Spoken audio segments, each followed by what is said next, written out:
Welcome back students. अच्छा, हमने just to remind you, पिछले लेक्चर में जो बुनियादी हमने चीज़ें की थी वो थोड़ा सा मैं आपको रिमाइंड कर देता हूँ कि हमने डिस्कस किया था शुरू में क्लॉसियस स्टेटमेंट और केल्विन स्टेटमेंट को डिस्कस किया था।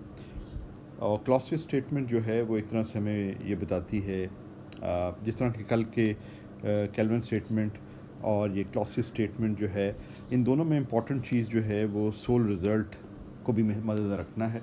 जैसे कि कल क्वेश्चन हो रहा था डिस्कशन में कि इससे मतलब ये कि ओरिजिनल स्टेट में वापस आए। तो this is basically true for cyclic processes, जैसे कि मैंने वहाँ पे मेंशन किया था। ये भी एक जहन में रखने की ज़रूरत है। दूसरी चीज़ ये है कि अगर आप सिर्फ ये क्लॉसियस स्टेटमेंट देखें तो ये बताता है कि it's not possible to have a perfect refrigerator. अच्छा, रेफ्रिजरेटर से क्या मुराद है, थोड़ा सा इसको भी हम देख लेते हैं क्योंकि उसकी ज़रूरत भी पड़ेगी। हीट इंजन तो मैंने आपको जिस तरह पिछले लेक्चर में बताया कि हीट इंजन कोई ऐसी डिवाइस है जो हीट लेती है, Q1 मिसाल के तौर पर वर्क करती है और कुछ हीट जो है वो डंप कर देती है। So it basically operates between two reservoirs at two different temperatures. एक रेजरवायर टेम्परेचर T1 पे, दूसरा रेजरवायर टेम्परेचर T2 पे। हायर टेम्परेचर रेजरवायर से हीट एनर्जी वो डिवाइस लेती है, कोई भी डिवाइस आपने बनाई है जो वो लेती है और वर्क डन करती है, और बाकी जो मांदा हीट है, बाकी जो बच जाती हीट एनर्जी, वो लो टेम्परेचर रेजरवायर में डाल दी जाती है या डंप कर दी जाती है। तो ये जो पूरी डिवाइस है ये एक हीट इंजन कहलाता है। इसके अगेंस्ट अगर एक ऐसी डिवाइस हो जिस पे वर्क किया जाए सच दैट हीट जो है वो लो टेम्परेचर रेजरवायर से वो सिस्टम ले और उसको हायर टेम्परेचर रेजरवायर में दे दे, तो इसको हम रेफ्रिजरेटर कहते हैं। ये एक तरह से जो हीट इंजन का रिवर्स प्रोसेस को फॉलो करता है। हीट इंजन जो हायर टेम्परेचर रेजरवायर से हीट एनर्जी लेता है, वर्क डन करता है, और जो बाकी कुछ हीट एनर्जी वर्क डन में इस्तेमाल हो गई, बाकी जो है वो लो टेम्परेचर रेजरवायर में डंप कर देता है। जबकि रेफ्रिजरेटर जो है उसका बेसिक एम है कि लो टेम्परेचर से हीट एनर्जी को हायर टेम्परेचर में ट्रांसफ़र किया जाए। मगर जैसे कि हमने अभी स्टेटमेंट्स पढ़ी थी कि वो सोलली पॉसिबल नहीं, सोल रिज़ल्ट वो नहीं हो सकता। तो आपको कोई ना कोई इसमें जो है ना वर्क डन करना पड़ेगा ताकि उस चीज़ को आप मैनेज कर सकें। तो ये रेफ्रिजरेटर कहलाता है। तो अगर आप क्लॉसियस स्टेटमेंट को देखें तो एक तरह से ये जो स्टेटमेंट है यही आपको कहती है कि कोई परफेक्ट रेफ्रिजरेटर नहीं हो सकता, कि वो जो है परफेक्टली जो है वो बग़ैर किसी वर्क डन के हीट ट्रांसफ़र कर दे। इसी तरह जो है ये केल्विन स्टेटमेंट को आप इस तरह भी कंसिडर कर सकते हैं, जैसे ये कह रहा है कि कोई परफेक्ट हीट इंजन नहीं हो सकता, कोई ऐसा हीट इंजन नहीं हो सकता जो हीट एनर्जी ले from some reservoir, higher temperature reservoir, और कम्प्लीटली उस हीट एनर्जी को वर्क में कन्वर्ट कर दे और Q2 कुछ भी ना हो, ज़ीरो हो, तो वो परफेक्ट इंजन कहलाएगा, हीट इंजन। तो वो भी पॉसिबल नहीं है। ये दोनों स्टेटमेंट्स वही कह रही हैं। और ये तमाम स्टेटमेंट्स जो हैं ये एम्पिरिकली तजर्बे से सामने आ रही थी। तो लोगों ने इसको, जिनमें ये लॉर्ड केल्विन और क्लॉसियस शामिल थे, इन्होंने इसको फॉर्मुलेट किया था। उसके अलावा मैंने बताया था कि इंडस्ट्रियल रेवोल्यूशन के दौरान ये बड़ा इम्पॉर्टेंट हो गया था कि स्टीम इंजन्स की एफिशिएंसी के मुतल्लिक जो है स्टडीज़ की जाएँ। तो जो एक फ्रेंच इंजीनियर सादी कार्नॉट था, इसमें जो कार्नॉट लिखा जाता है तो टी जो है वो साइलेंट है, तो सादी कार्नॉट जो था उसने ये इस सवाल का जवाब देने की कोशिश की कि एक हीट इंजन की मैक्सिमम एफिशिएंसी क्या हो सकती है। तो ये एक थ्योरेटिकल रिज़ल्ट उसने हासिल किया, और उसको हासिल करने के लिए, यानी कि मैक्सिमम एफिशिएंसी के लिए, उसे कोई ना कोई जिसे आप कह सकते हैं कि अजम्पशंस करनी पड़ी, कोई ना कोई, कि ये कंडीशंस अगर उसके हीट इंजन सेटिस्फाई करेगा। एक तो ये ऑब्वियसली हीट इंजन्स के लिए ज़रूरत है कि वो साइक्लिक हों, ताकि वो दोबारा जो है बार बार जो है साइकिल्स में काम कर रहे हों और आप उनसे वर्क एक्सट्रैक्ट कर रहे हों। दूसरा ये है, उसने कहा कि अगर मैंने मैक्सिमम एफिशिएंसी किसी हीट इंजन की मालूम करनी है तो वो हीट इंजन ऐसा होना चाहिए जो कि रिवर्सिबल प्रोसेसेस के थ्रू वर्क करे, तो वो रिवर्सिबल होना चाहिए।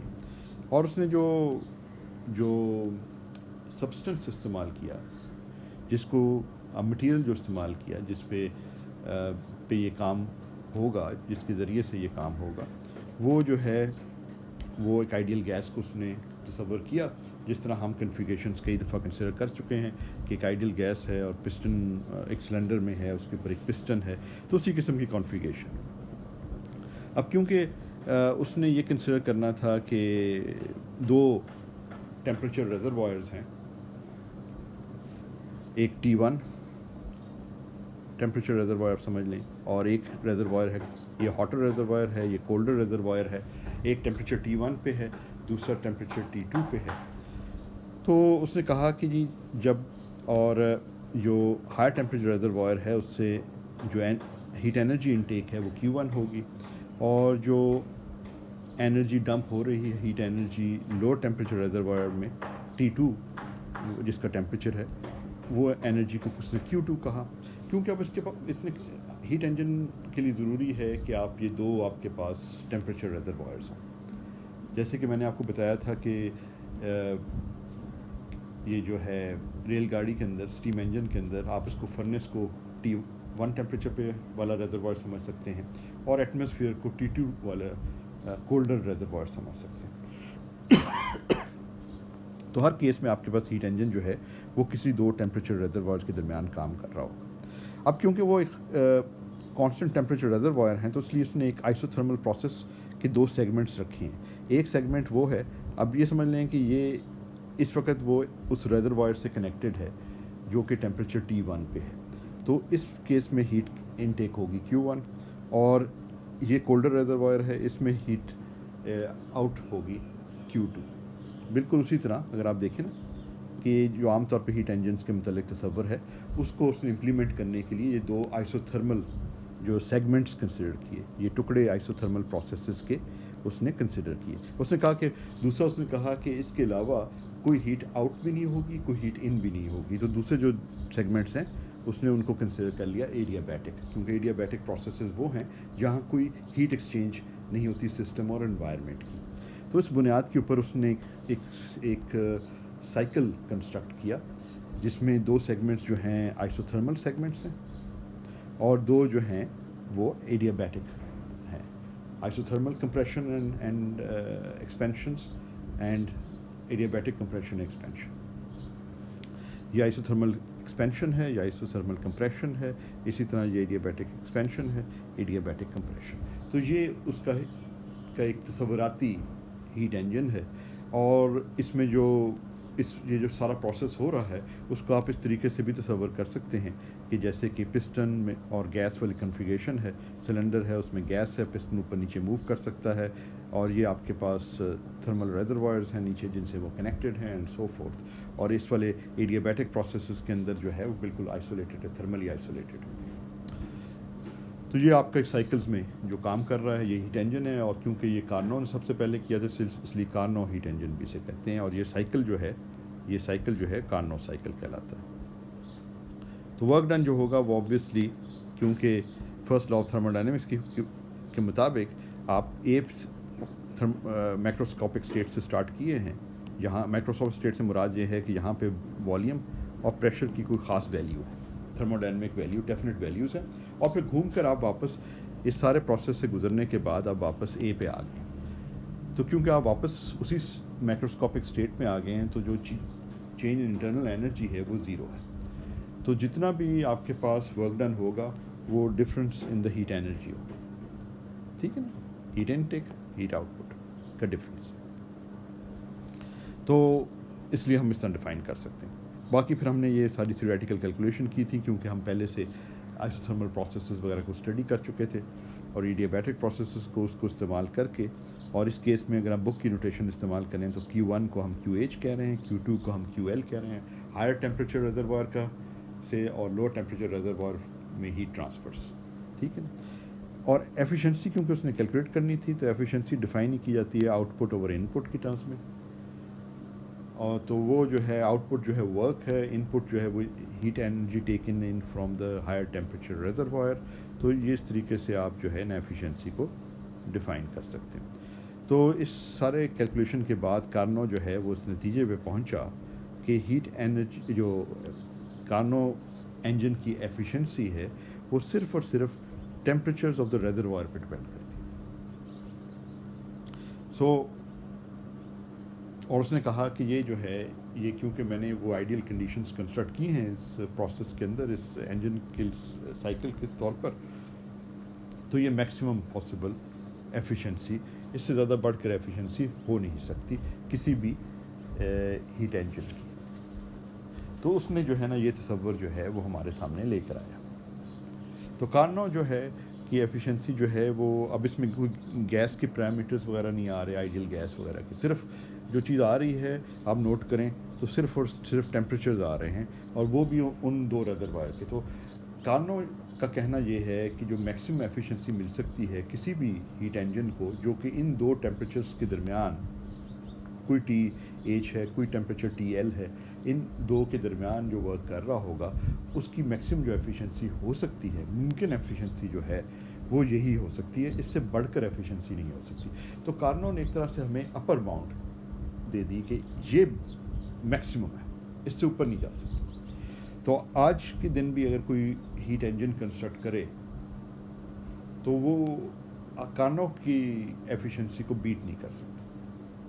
तो ये बड़ी बात है, और ये बड़ा इंपॉर्टेंट एक तरह से बेंचमार्क बन जाता है कि ये मैक्सिमम है जब आप कोई करेंगे। अगर आप देखते हैं कि जी मैं जो हूँ, मैंने ये हीट इंजन कंस्ट्रक्ट किया है, जिस तरीके से ये इंटरनल कंबस्शन इंजन्स होते हैं या स्टीम इंजन्स काफ़ी इस्तेमाल होते हैं ये पावर सेक्टर के अंदर, जिसमें इलेक्ट्रिसिटी जनरेट होती है। तो अगर आप देखते हैं कि जो कार्नो वाला आप कैलकुलेशन करते हैं एफिशिएंसी की उन दो टेम्परेचर्स के दरमियान जिनके पे वो काम कर रहा है इंजन, और आप देखते हैं कि आपके जो हीट इंजन आपने कंस्ट्रक्ट किया है वो काफ़ी हद तक उसके करीब नहीं तो उसके लगभग पहुंच रहा है, तो फिर आपको पता है कि अब मैं इससे ज़्यादा मुझे इस पर मेहनत करने की ज़रूरत नहीं है, मैं थोड़ा सा इम्प्रूव करूँगा मैं काफ़ी मेहनत के बाद, लेकिन मैं I am almost very close to it. साफ ज़ाहिर है कि रियल वर्ल्ड में तो ये मुमकिन कार्नो को अप्रोच करना काफ़ी मुश्किल है। अब देख लें कार्नो क्योंकि एक आइडियल इंजन है, इसमें रिवर्सिबल प्रोसेसेस कंसिडर किए हैं। इसका मतलब है कि प्रोसेसेस जो होंगे, रिवर्सिबल प्रोसेस होने की ज़रूरत है कि इनपुट आउटपुट को अगर आप एक्सचेंज करें तो आप वापस पिछली स्टेट पे आ जाएं। तो ये सारा प्रोसेस जो है ये इसी तरह है कि आप ये सारा प्रोसेस जो है आप वापस भी इसमें जा सकते हैं, हर स्टेट से आप वापस इनिशियल स्टेट में जा सकते हैं। मगर ये सब प्रोसेस करने के लिए, रिवर्सिबल प्रोसेस करने के लिए, ये बेसिकली क्वाजी स्टैटिक प्रोसेस है, जिससे हमने पहले जिक्र किया था कि एसेंशली आप इक्विलिब्रियम स्टेट से गुजर रहे हैं, और आपको पता है कि अगर आपने ये करना है तो you have to do it very slowly. आपने आहिस्ता आहिस्ता इसका मतलब बड़ी माइन्यूट चेंजेस करके ना सिस्टम को एक इक्विलिब्रियम स्टेट से दूसरी इक्विलिब्रियम स्टेट में लेके जाना है। यानी कि कंस्ट्रेंट्स को बहुत आराम से, बहुत एहतियात से चेंज करना है कि एक इक्विलिब्रियम स्टेट से सिस्टम दूसरी इक्विलिब्रियम स्टेट में जाए, तभी वो रिवर्सिबल है कि फिर आप दोबारा से थोड़ा सा चेंज करेंगे तो इनिशियल स्टेट में चला जाएगा। तो ये प्रोसेसेस जो हैं ये एसेंशली क्वाजी स्टैटिक प्रोसेसेस हैं कि आप एक इक्विलिब्रियम स्टेट से दूसरी इक्विलिब्रियम स्टेट में जा रहे हैं, और हर स्टेज पे आपको इतना इंतज़ार करना पड़ेगा कि सिस्टम दोबारा इक्विलिब्रियम में आ जाए, फिर आप कंस्ट्रेंट चेंज करें, फिर अगली इक्विलिब्रियम स्टेट की तरफ लेके जाएं। तो ऑब्वियसली ये जो है क्वाजी स्टैटिक प्रोसेस है, इसलिए it will take very long, so it's not a practical heat engine, मगर it's very important because it gives you a theoretical bound on efficiency. तो वो बहुत इंपॉर्टेंट एक बेंचमार्क सा बन जाता है। तो अगर आप ये बात करें कि जी एग्ज़ाम्पल के तौर पे अगर हम करें,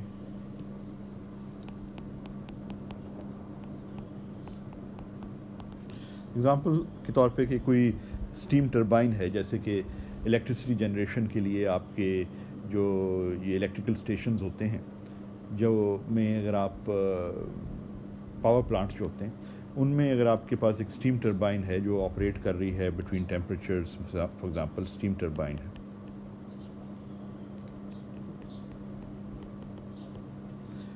तो ये बेसिक जो आपके पास हीट इंजन है वो ऑपरेट कर रहा है, लेट्स से 800 के, बुक की एग्जांपल ही मैं ले रहा हूँ, एंड TL जो है कोई भी आप नंबर डाल सकते हैं, doesn't really matter. Lower temperature आमतौर पे एनवायरनमेंट होता है, तो ये आप समझ लें एनवायरनमेंट का टेम्परेचर है, रूम टेम्परेचर टाइप जो है ना, 300 के जो हीट एक्सपेल हो रही है, जो लो टेम्परेचर रेजरवॉयर है, वो आमतौर पे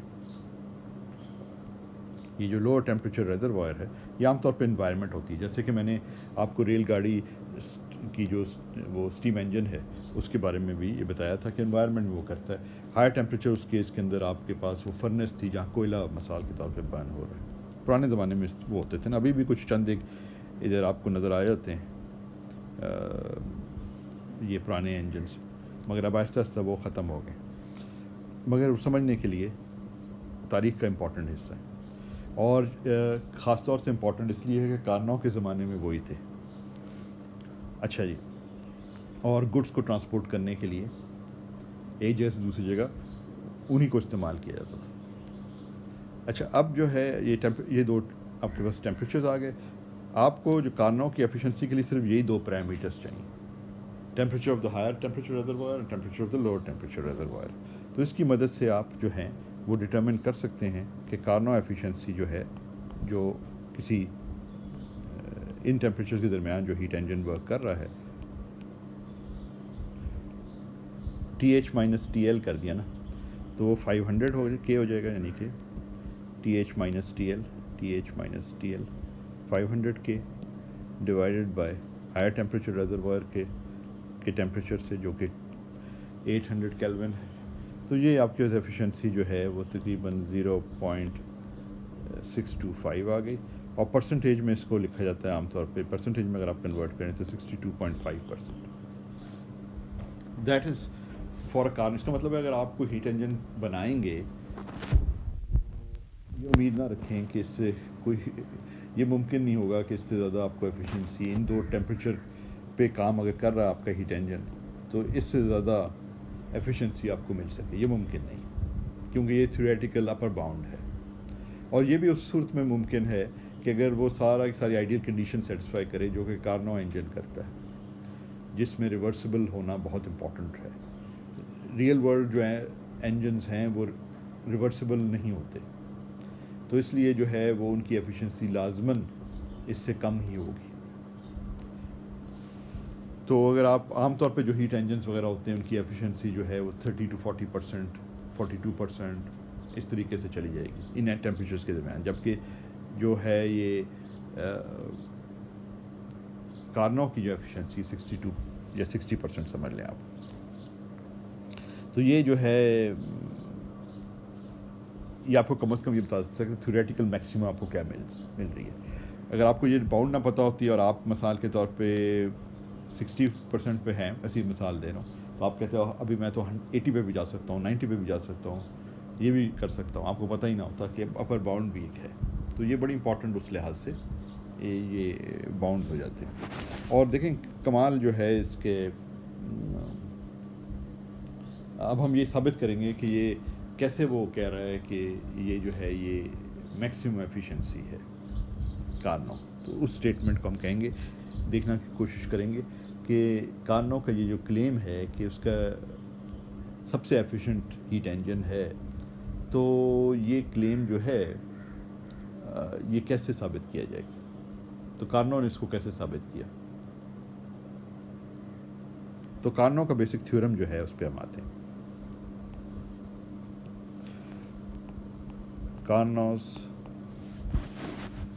कार्नोस थ्योरम, और कारनौ का थ्योरम ये है, of all the heat engines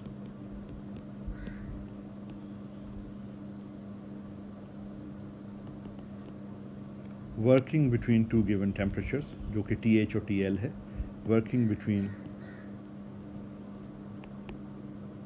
to given temperatures, none is more efficient than the Carnot engine.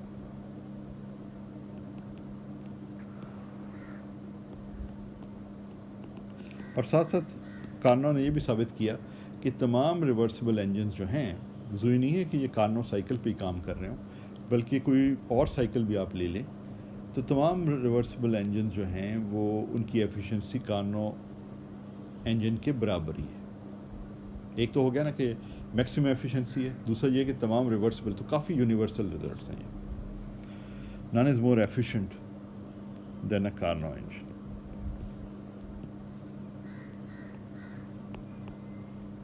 ये जो है ना आपके पास आ गया थ्योरम कार्नो। अच्छा, कार्नो ने इसको जो है ना बड़े कमाल तरीके से जो है साबित किया, और साबित करने के लिए उसको दो चीज़ों की ज़रूरत थी। प्रूफ जो है इसका is based on two facts. समझ लेंगे, एक तो उसने जो है ये कंसिडर किया है कि रिवर्सिबल है आप उसका इंजन, ये बड़ा इंपॉर्टेंट है कि Carnot engine can work in reverse, यानी कार्नो इंजन जो है, हीट इंजन जो है, वो कार्नो रेफ्रिजरेटर भी बन सकता है, उसका रिवर्स हो सकता है हीट इंजन का। दूसरी चीज़ इंपॉर्टेंट ये थी कि उसने को जो ज़रूरत थी साबित करने के लिए, वो क्लॉसियस का पोस्टुलेट है। जो क्लॉसियस स्टेटमेंट है ना ऊपर, वो क्लॉसियस स्टेटमेंट जो है, जो इसको आप क्लॉसियस पोस्टुलेट भी कह सकते हैं, वो उसका सहारा भी ज़रूरी था उसको लेना।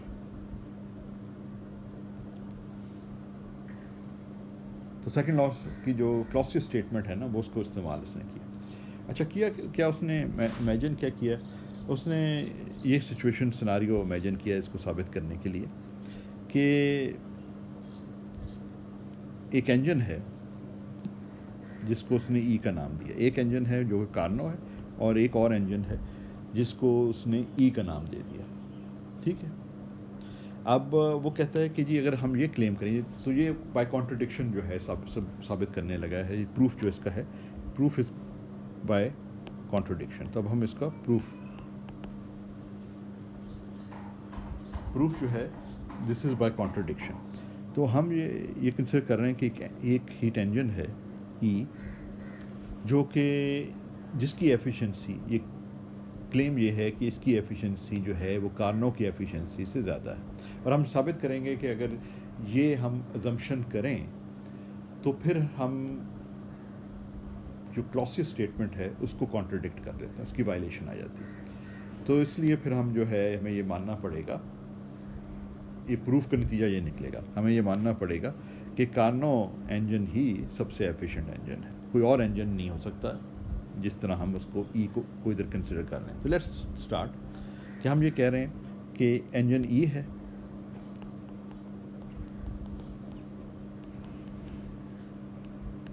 जिसकी एफिशिएंसी जो है, इंजन ई की एफिशिएंसी को एटा ई से जाहिर कर दिया, and that is greater than the efficiency of the Carnot engine. अब कार्नो इंजन जो है एक रिवर्सिबल इंजन है, तो उसको रिवर्सिबली भी जो है आप रन कर सकते हैं। और क्या किया उसने, एक सिचुएशन बनाई कि ये जो इंजन है ये कार्नो इंजन के ऊपर वर्क करता है, सच दैट कि कार्नो इंजन जो है वो लो टेम्परेचर रिजर्वायर क्यू से हीट एनर्जी क्यू एल लेता है, और हायर टेम्परेचर रिजर्वायर में एनर्जी क्यू एच दे देता है। और ये वर्क कार्नो इंजन पे करने के लिए जो ई इंजन है उसको हायर टेम्परेचर रिजर्वायर से heat energy Q H prime लेनी पड़ती है, और लो टेम्परेचर रिजर्वायर में heat energy Q L prime जो है ना वो देनी पड़ेगी। तो ये तो हीट इंजन है, और हम ये क्लेम कर रहे हैं कि जी ये इसकी एफिशिएंसी कार्नो इंजन से ज़्यादा है, और ये हीट इंजन को इस्तेमाल किया जा रहा है कार्नो इंजन को ऐसे रेफ्रिजरेटर रन करने के लिए। क्योंकि अब आप क्या कर रहे हैं कि लो टेम्परेचर रिजर्वायर से कार्नो इंजन ये कर रहा है कि यहाँ से जो वर्क डन है उसको इस्तेमाल करते हुए ये लो टेम्परेचर रिजर्वायर से हीट एनर्जी ट्रांसफ़र कर रहा है हायर टेम्परेचर रिजर्वायर से को, जैसे कि हम आमतौर पर रेफ्रिजरेटर में भी करते हैं। लो टेम्परेचर रिजर्वायर आपका फ्रीज़र या फ्रिज का अंदर वाला हिस्सा होता है, और हायर टेम्परेचर रिजर्वायर जो है वो आपकी का डाइनिंग रूम या किचन जिसका भी है वो इर्द गिर्द की इन्वायरमेंट होती है, वहाँ की का एटमॉस्फेयर जो है। तो ये जो है आपके पास इसको इस्तेमाल किया जा रहा है हीट इंजन को, ये कार्नो रेफ्रिजरेटर को रन करने के लिए।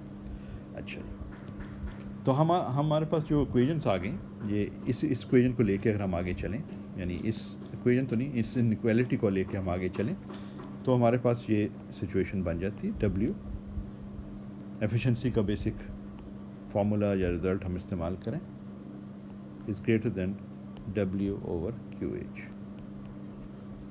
ठीक है।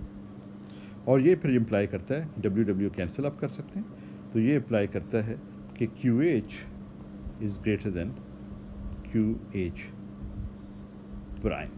जहन में रखें कि QH प्राइम ये है इधर जो डायग्राम में नज़र आ रहा है आपको, और QH ये QH है जो कार्नो इंजन डंप कर रहा है या ट्रांसफ़र कर रहा है हाई टेम्परेचर रिजर्वायर से को, और QH प्राइम जो है वो हीट एनर्जी है जो कि ई इंजन जो है वो हाई टेम्परेचर रिजर्वायर से ले रहा है।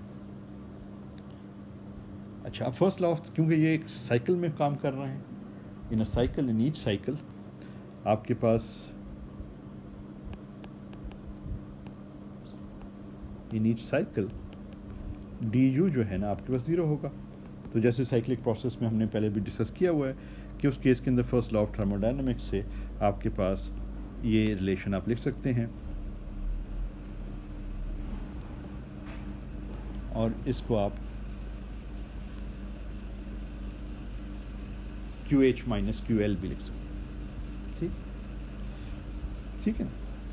तो ये वर्क डन जो है वो डिफरेंस इन हीट इंजन के लिए तो हमने ये हासिल किया था, रेफ्रिजरेटर के लिए भी बिल्कुल ऐसा ही है, QH माइनस QL, ठीक।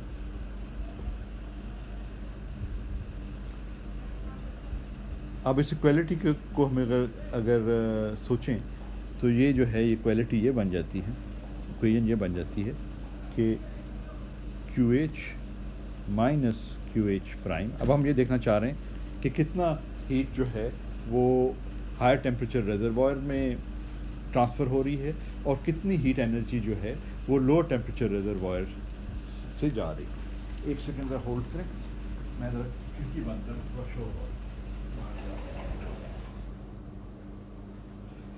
तो ये जो है हम ये जानना चाह रहे हैं कि कितना हीट एनर्जी जो है ट्रांसफ़र हो रही है हायर टेम्परेचर रिजर्वायर में और कितनी लोअर। इसलिए जो आपके पास H सबस्क्रिप्ट वाले हैं उनको आपने एक साइड पे कर दिया और L वाले जो हैं उनको आपने दूसरी सबस्क्रिप्ट दूसरे उसमें डाल दिया, साइड पे रख दिया।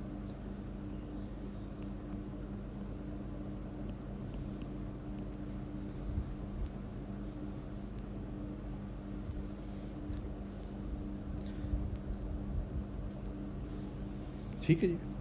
अच्छा, अब इनको पे अगर आप गौर करें ये इक्वेशंस में, तो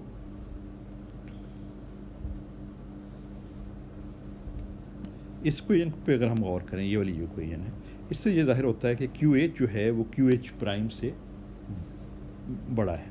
इसका मतलब है कि जब डिफरेंस होगा ये आपको एक पॉजिटिव क्वांटिटी देगा, ठीक है ना। अच्छा, वो लेफ्ट हैंड साइड पॉजिटिव है तो साफ जाहिर है कि राइट हैंड साइड भी इक्वालिटी की वजह से पॉजिटिव होगी। सो इसका मतलब ये हुआ QH minus QH prime is greater than 0 and QL minus QL prime is greater than 0, दोनों पॉजिटिव।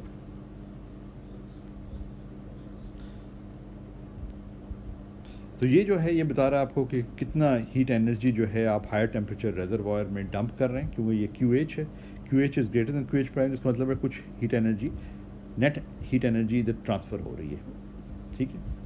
और यहाँ पे QL जो है वो ग्रेटर देन QL प्राइम है, तो इसका मतलब है कि इतनी नेट हीट एनर्जी जो है वो लो टेम्परेचर रिजर्वायर से ले रहे हैं, ठीक है ना। तो अब इस पूरे को अगर आप कंसिडर करें S1 कंबाइंड सिस्टम, तो इसमें ये चीज़ सामने आ रही है कि बग़ैर किसी वर्क डन से, कोई एक्सटर्नल वर्क डन नहीं है, अगर आप इस पूरे को एक कंपोजिट सिस्टम कंसिडर करें, कंबाइंड सिस्टम कंसिडर करें, तो ये वर्क डन जो है ना इंटरनल वर्क डन ही है, बाहर से आप कोई वर्क डन नहीं कर रहे ना। जब इस पूरे को कंसिडर कर लें, देख रहे हैं, तो ये वर्क डन अंदर है, ये बाहर से कोई इधर से नहीं हो रहा या इधर से नहीं हो रहा कोई वर्क डन। तो इस केस के अंदर आप बग़ैर किसी एक्सटर्नल वर्क डन के आप हीट ट्रांसफ़र कर रहे हैं लो टेम्परेचर रिजर्वायर से हायर टेम्परेचर रिजर्वायर को, क्योंकि ये भी पॉजिटिव है, ये भी पॉजिटिव है, तो इसका मतलब नेट अमाउंट जो हीट की है वो हायर टेम्परेचर रिजर्वायर पे जा रही है जो कि आपने लोअर टेम्परेचर रिजर्वायर से ली है। तो ये बगैर किसी वर्क डन के होना ये वायलेशन है क्लॉसी स्टेटमेंट की, यानी कि आपने एक तरह से परफेक्ट रेफ्रिजरेटर बना दिया कि बगैर किसी वर्क डन के आपने हीट ट्रांसफ़र कर दी है लो टेम्परेचर रिजर्वायर से हाई टेम्परेचर रिजर्वायर में। अगर ऐसा परफेक्ट रेफ्रिजरेटर बन जा सकता तो फिर आपको कोई इलेक्ट्रिसिटी के बिल ही नहीं आते रेफ्रिजरेटर के, आपको इलेक्ट्रिक सॉकेट के अंदर अपनी तार को लगाना ही नहीं पड़ता, ना कोई बिल पे करना पड़ता, तो ऐसा मुमकिन नहीं है। तो क्लॉसी स्टेटमेंट यही कहती है परफेक्ट रेफ्रिजरेटर नहीं हो सकता, आपको कोई ना कोई वर्क डन करना पड़ेगा। अब यहाँ क्योंकि आपने कंबाइंड सिस्टम अगर आप कंसिडर करें तो there is no work done, external work done, और इसमें नेट रिजल्ट जो है वो ट्रांसफ़र, तो ये परफेक्ट रेफ्रिजरेटर होना जो है ना इस violation of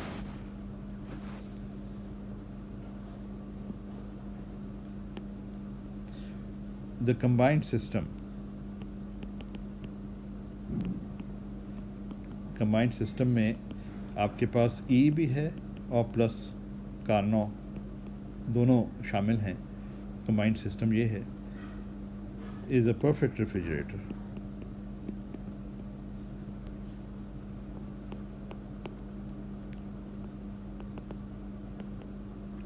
which is a violation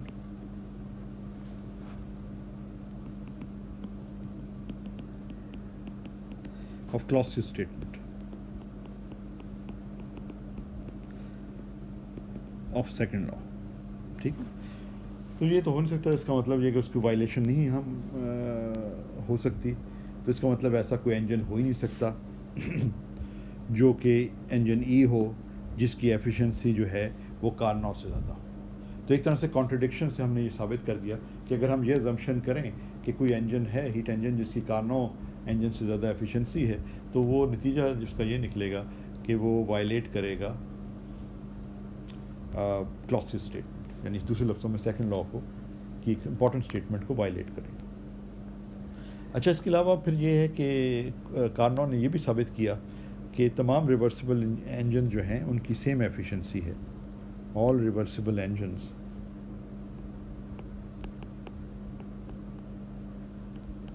ये इससे अलग है, उसका अलग प्रूफ है, वो मैं उसमें नहीं जा रहा। ऑल वो आप देख सकते हैं किताब में है। All reversible engines have the same efficiency.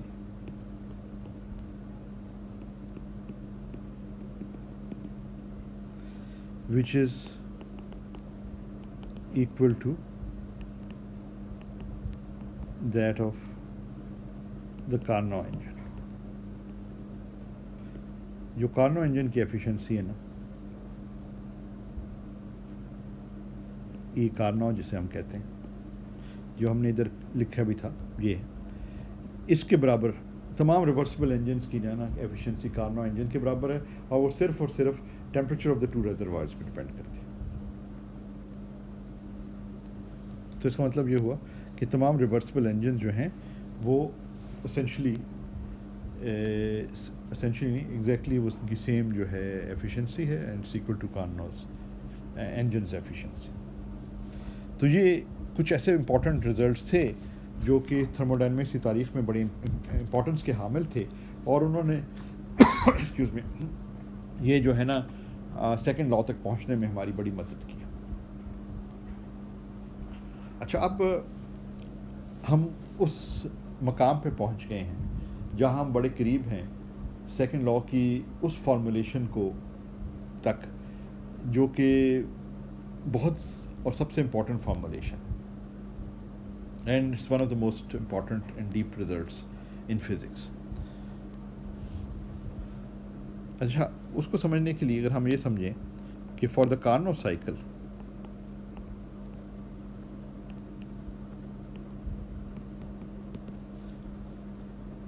हमारे पास इस किस्म की चीज़ थी QH/TH plus 0 plus minus QL/TL। ये मैं क्या लिख रहा हूँ अभी बताता हूँ।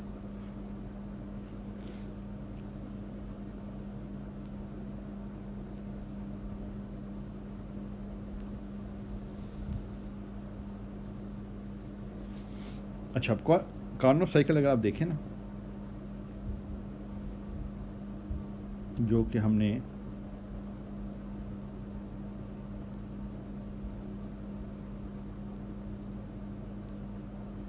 ये जो कार्नोट साइकिल है, या ऊपर देख लें जिस तरह मर्जी आपकी।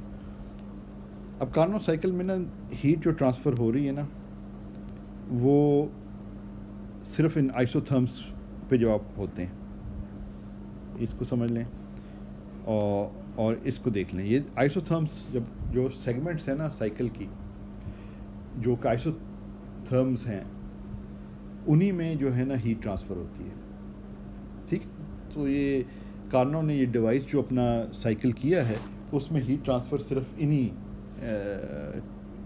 सिचुएशंस में होती है।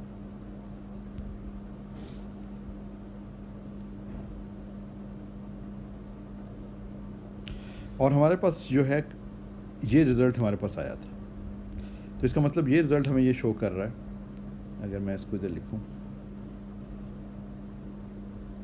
हमें ये शो कर रहा है कि QH over TH is equal to QL over TL। ठीक है ना, क्रॉस मल्टीप्लाई करके आप ये लिख सकते हो। अच्छा, इसी चीज़ को अगर मैं लिखता हूँ, ये दोनों बराबर हैं, यानी इस इक्वालिटी को लिखूँ, तो ये मैं इसको इस तरह भी लिख सकता हूँ कि QH ये सारा का सारा जो है ये कार्नोट साइकिल से ही आ रहा है। ठीक है ना, ये हमने पिछली दफ़ा लेक्चर में ये चीज़ इस्टेब्लिश की थी कि ये रिज़ल्ट हैं। इसको हम इस तरह भी लिख सकते हैं इस इक्वेशन को। ठीक है, लेफ्ट हैंड साइड पे उसको ले गए। बेसिकली मैंने इधर जो है वो यही चीज़ लिखी है, यूजिंग इधर जो है मैंने यही चीज़ लिखी है जो ऊपर है।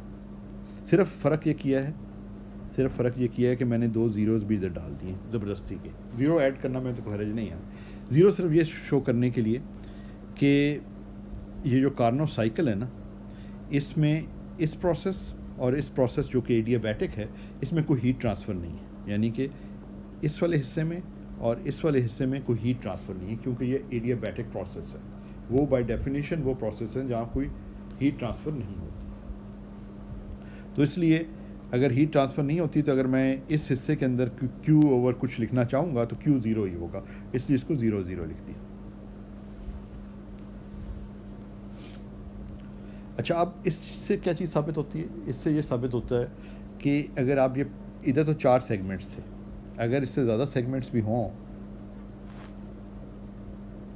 तो उससे में ये ज़्यादा होता है कि अगर आपके पास कोई डिस्क्रीट सेगमेंट्स हैं, जैसे कि इधर 4 हैं और इसमें 4 जो हैं, इसको मैं अगर ये सम लिख रहा हूँ ना, sum over i is from 1 to 4 समझ लें। पहला सेगमेंट है, 4 सेगमेंट कौन से हैं?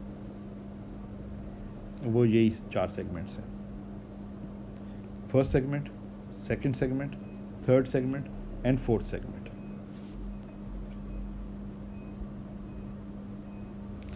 तो इनको अगर मैं लिखूं तो इसको लिख सकता हूं कि change in QI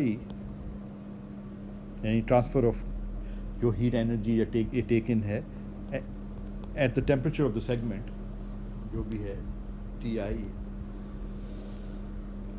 that is equal to 0। ठीक है, सम ओवर डिस्क्रीट सेगमेंट्स।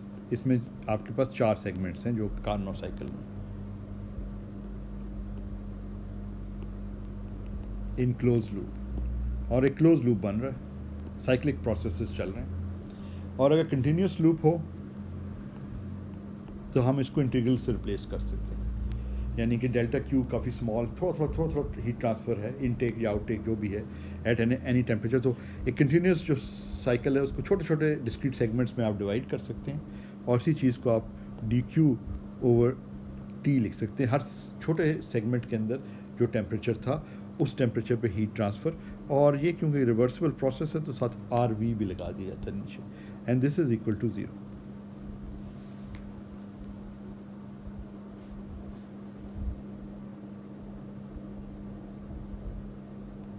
अब इस पे अगर आप गौर करें ना, तो ये बड़ा इंपॉर्टेंट सी चीज़ आपको नज़र आ रही है। ये बिल्कुल उसी तरह है जैसे कि हमने इंटरनल एनर्जी के हवाले से कहा था कि on a close loop internal energy is equal to zero, और उसी बुनियाद पे हमने ये कहा था कि इंटरनल एनर्जी एक स्टेट वेरिएबल है, कि जब आप क्लोज लूप में जाके वापस इनिशियल स्टेट में आते हैं तो हर इक्विलिब्रियम स्टेट में इसकी एक यूनिक और डेफिनेट वैल्यू है, और जब आप पूरा साइकिल गुजार के वापस उसी इनिशियल मैक्रो स्टेट में आते हैं तो फिर इंटरनल एनर्जी का चेंज जो है वो ज़ीरो हो जाता है। वो ये चीज़ शो कर रहा है। इसको हमने मैथमेटिकली इस तरह लिख दिया है कि ये क्लोज इंटीग्रल है over the loop, this is integration over the close path of the internal energy, तो दिस गिव्स यू ज़ीरो। अब यहाँ पे भी ये नज़र आ रहा है ये इंटरनल एनर्जी तो नहीं है, ये एक और क्वांटिटी बन रही है, मगर ये क्वांटिटी का भी जो आप जब लूप पे इसको इंटीग्रेट करते हैं और ज़ीरो आ जाता है तो ये चीज़ ज़ाहिर कर रहा है कि ये जो क्वांटिटी है इसको भी आप जो है जैसे कि डी यू इधर था, इस तरह ये क्वांटिटी जो है इसको भी आप change in some state variable के तौर पे ले सकते हैं। यानी खाली डी क्यू जो है वो स्टेट वेरिएबल नहीं है, डी क्यू ओवर टी जो है ना वो स्टेट वेरिएबल बन रहा है। डी क्यू ओवर टी जो कॉम्बिनेशन है, और हम एक्सक्यूज मी, और हम इसी बुनियाद के ऊपर एक नया स्टेट वेरिएबल डिफाइन करेंगे जिसको हम एंट्रोपी का नाम देंगे, और ये रिप्रेजेंट कर रहा होगा change in entropy. So change in entropy over a complete loop बिल्कुल उसी तरह बन जाएगा कि D S over a complete loop is zero, and S जिसको क्लॉसियस ने एंट्रोपी का नाम दिया था, एंट्रोपी जिसका मतलब है लैटिन में ट्रांसफॉर्मेशन, और शायद ये एनर्जी के साथ भी के नाम से मिलता जुलता है, इसलिए एंट्रोपी शायद उसने चूज़ किया। Anyway it doesn't really matter, मगर एंट्रोपी जो है का change over a close loop is zero, so it's we can define another state variable. अब स्टेट वेरिएबल डिफाइन करना अपनी जगह एक यूज़फुल चीज़ हो सकती है, आइडेंटिफाई करना एक स्टेट वेरिएबल, लेकिन बाकी इसकी क्या यूटिलिटी है, क्यों इसकी इतनी इंपॉर्टेंस है, वो फिर हम अगले लेक्चर्स में इसको एड्रेस करेंगे। तो इसमें इधर से हमें पास जो आ रहा है रिजल्ट वो ये है कि we can define a new state variable, और उसके चेंजेस जो हैं change in that new state variable, फिर एस को जो है ना हम एंट्रोपी का नाम देंगे, S is called the entropy.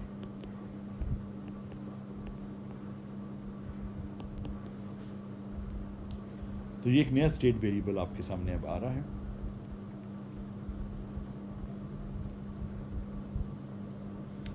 खाली अगर आप क्यूज़ को ऐड करें ना, खाली क्यूज़ को आप ऐड करें तो आपके पास that is equal to the area of area enclosed by this loop, and this is equal to the work done, क्योंकि डी यू ज़ीरो है ना ऑन द क्लोज साइकिल, मगर क्यू ओवर टी जो है ना वो state variable, D Q over T जो है it represents change in some state variable जिसको हमने डी एस का नाम दिया, और हम देखेंगे कि ये बड़ा इंपॉर्टेंट स्टेट वेरिएबल है, उसी तरह जैसे कि इंटरनल एनर्जी एक बड़ा इंपॉर्टेंट स्टेट वेरिएबल, तो वो फिर हम एड्रेस करेंगे नेक्स्ट लेक्चर में। तो और असल जो है वो हम जिसे आप कह सकते हैं कि वो फॉर्मूलेशन जो आमतौर से देखी जाती है, जो लोग स्टडी करते हैं और बड़ी इंपॉर्टेंस की हामिल है, वो जो है representation of the second law, वो हमारे सामने अगले लेक्चर में आ जाएगी। तो आज के लिए फिर मैं इधर रोकता हूँ। खुदा हाफिज़।